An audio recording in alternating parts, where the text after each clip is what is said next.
Relacionamentos quebrados entre pai e filhos. Nós sabemos que Deus criou o homem para viver em família, ter uma mulher, ter filhos, ter uma companheira e com ela gerar esses filhos. Filhos dentro de um relacionamento matrimonial.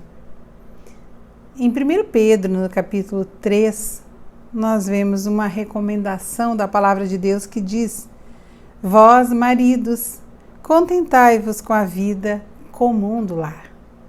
Se satisfaçam nisso. Porém, o pecado alterou essa configuração inicial, fazendo com que filhos fossem gerados fora do matrimônio, causando feridas, traumas, tanto nesses filhos que ficaram fora do matrimônio, quanto naqueles que já estavam dentro do matrimônio. Filhos que estavam ali gerados no casamento, mas não puderam desfrutar da presença desse pai, porque este não se contentou em viver a vida comum do lar. Nós carregamos muitas dores por conta destas coisas. Nós sofremos o dano. Os filhos sofrem o dano como decorrência disso. Nós não escolhemos os nossos pais e também não somos responsáveis pelas atitudes que eles resolvem tomar no decorrer das suas vidas. No entanto, nós vemos refletidos em nós todos os resultados dessas escolhas, feridas que ficam impressas na nossa alma e refletindo na formação do nosso caráter e personalidade. Sabemos que relacionamentos são quebrados não só por rompimento de contato pessoal, mas toda vez que papéis são invertidos, quando quem deveria cumprir sua função não o faz, quebra o relacionamento que deveríamos ter o direito de vivenciar. Nisso, nós podemos pensar em várias situações relativo a pais. Podemos pensar no pai ausente, quando a presença do pai não ocorre na vida do filho, seja por morte precoce, seja por ausência física, ou ainda aquele pai que mesmo de forma presente está ali, mas não se faz presente, não cumpre o seu papel. E a falta dessa referência, ela interfere diretamente na autoestima do filho, no sentimento de desproteção, de abandono. A ausência do pai pode causar no filho um sentimento de desvalor das mais áreas da vida. Ele pode carregar isso com ele para sempre, essa ausência, especialmente na infância. Nós temos o pai omisso, aquele pai que mesmo presente não se posiciona, demanda para a mulher todo o peso das decisões. Pai que se omite do seu papel de provedor, deixando para ser que a mulher seja o esteio da família. Pai que evita o confronto com o filho adolescente, porque ele não quer se estressar, Mulheres lutam sozinha na educação dos filhos, quando que o pai deveria exercer aquela figura de exemplo, de autoridade, se omite, deixa o filho sem limites, sem acompanhamento, sem direção. Pai que por sua omissão de protetor expõe os filhos a agressões alheias. Pai que nem mesmo admitiu a paternidade, deixando os filhos sequer sem um nome. Há também o pai agressor, aquele pai que mesmo sendo pai, pelas trevas do pecado, este homem se torna desprovido de amor. É um pai que agride fisicamente, que humilha, que denigre o filho. O pai que abusa sexualmente de filhas. Pai que entende como o filho como um objeto da sua propriedade e prazer. O pai que abusa da autoridade e passa a exercer domínio sobre os filhos. O pai que usa palavras como armas, que fere profundamente ao falar. O pai que agride ao impor atitudes e situações humilhantes ao filho. Há o pai que é inconsequente. Quando o homem não tem a noção da sua responsabilidade junto aos filhos e se permite a condutas perigosas a si mesmo, por consequência, aos seus filhos. Um exemplo disso é o alcoolismo, o uso de drogas, a conduta de comportamento ilícito. Filhos que ficam totalmente expostos por esses comportamentos de seus pais, com todas as suas consequências de humilhação e vergonha. Há aquele pai que é aquela figura exigente. Um pai que olha para os seus filhos como um reflexo de si mesmo e não querendo admitir as suas fragilidades, os seus próprios erros, ele vê no filho a oportunidade de exigir que esse filho seja aquilo que ele nunca foi. Cobranças exacerbadas de limpeza, de resultados nos estudos, onde aquela nota 8 não é bem-vinda, tem sempre que ser um 10. E quando o filho tira esse 10, o que o filho ouve é: não fizestes mais do que a tua obrigação, né? Uma cobrança de conduta irrepreensível, mesmo não tendo nenhum exemplo para oferecer. Esse pai cobra do filho. Esse pai que humilha quando vê que o máximo não foi atingido. O pai que rasga cadernos ao perceber que a letra do filho não está contento. Volta lá e faz de novo. Atitudes que humilham. Todas essas falhas, toda essa deturpação no papel de pai faz com que nossa imagem de Deus também seja distorcida. Passamos a pensar, de forma consciente ou não, que Deus vai repetir conosco as falhas que o nosso pai terreno teve. Passamos a pensar que Deus é um Deus que não se importa comigo, é um Deus distante, é um Deus exigente, é um Deus que me causa medo. Como reverter isso? Como entender que Deus é um pai de amor quando eu não tive este pai? Ao orar sobre isso, o Espírito Santo me levou a meditar em que momentos de insegurança, medo e incerteza. O que acontece quando o homem tem esses momentos de insegurança total na sua vida? Ao meditar nisso, me veio que o homem sempre volta para aquilo que ele conhece bem. Ao sentir angústias e aflições, a nossa tendência, a nossa alma tende a se refugiar naquilo que a gente conhece. Quando a gente vê, muitas vezes, a polícia atrás de alguém, a gente vê que a polícia se cerca de todos os contatos daquela pessoa que possam oferecer segurança para aquela pessoa. Porque se sabe que nesses momentos de fragilidade total, o homem busca aquilo que ele conhece e certamente ele vai buscar algum desses contatos, né? E aí que está o nosso problema. Nos nossos momentos de fragilidade, nós temos nos voltado para quem?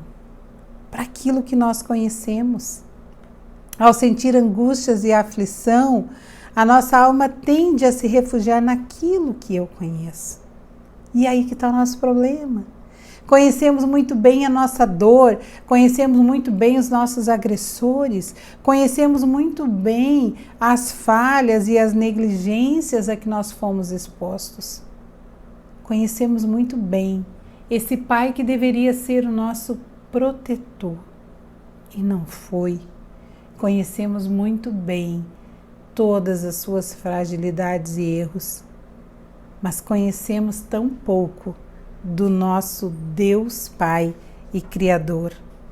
Um Deus que nos amou desde o ventre, que nas profundezas, a palavra diz que Ele entretecia-nos, se interlaçando, se intercalando conosco.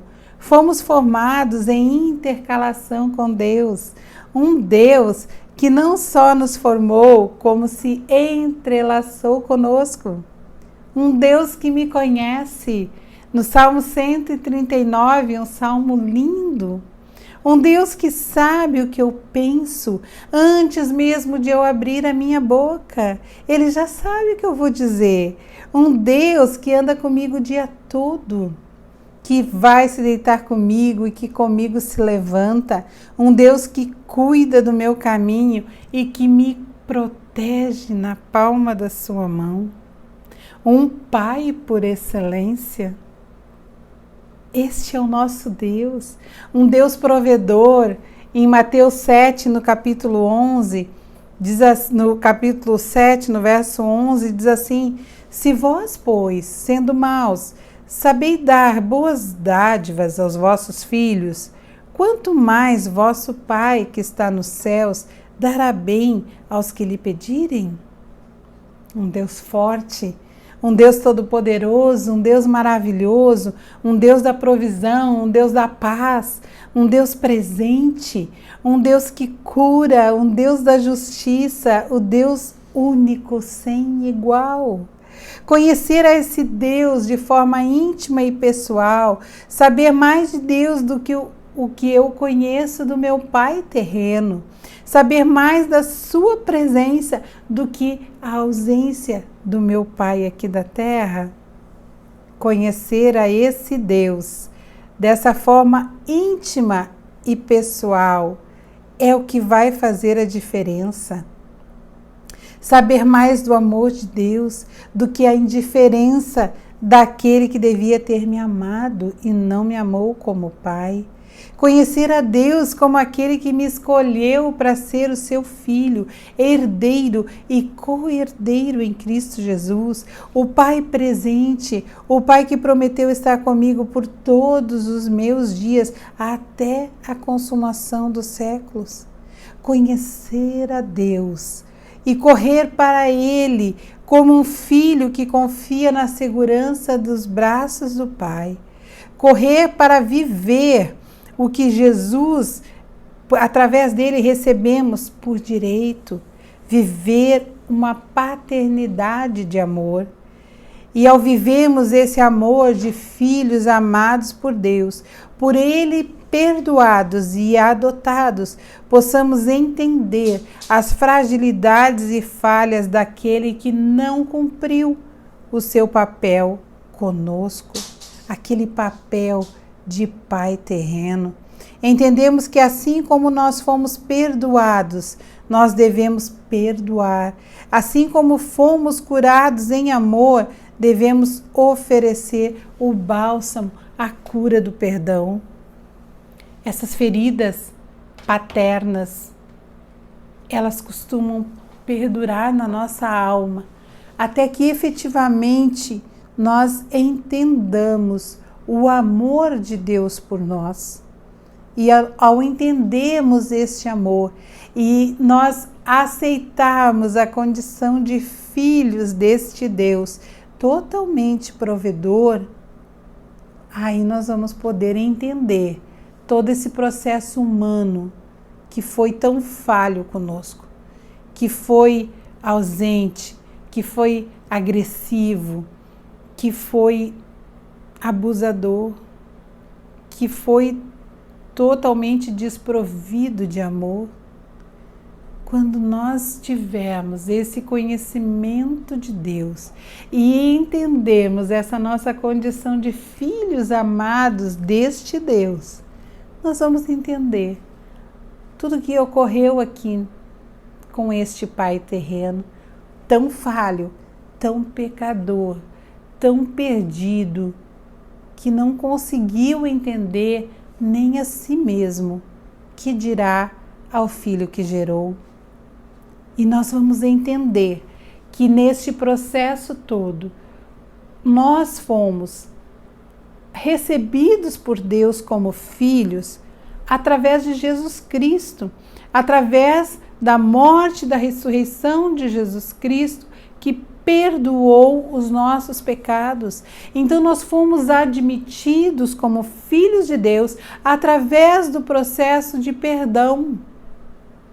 E é esse mesmo perdão que eu vou ter que exercer com esse pai terreno, que não teve esse mesmo entendimento que eu estou tendo de Deus agora. E eu, como filha desse Deus, que me amou tanto, que perdoou as minhas falhas totalmente, perdoou os meus pecados totalmente, de forma a nem se lembrar mais dele, de forma a me olhar como essa filha digna de receber esse amor.